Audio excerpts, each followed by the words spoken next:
आज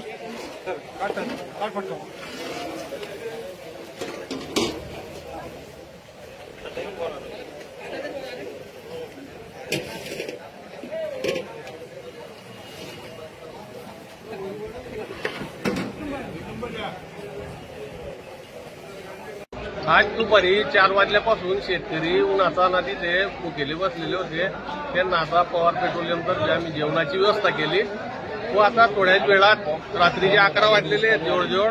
आता गाडी येते. आम्ही शेतकऱ्यांना प्रथम प्राधान्य देऊन शेतीचे हंगाम सुरू आहे. आता शेतीच्या कामासाठी आम्ही डिझेल आता पहिले उपलब्ध करून देणार आहे. नंतर या वाहनांना डिझेल उरल्यावर देणार आहे.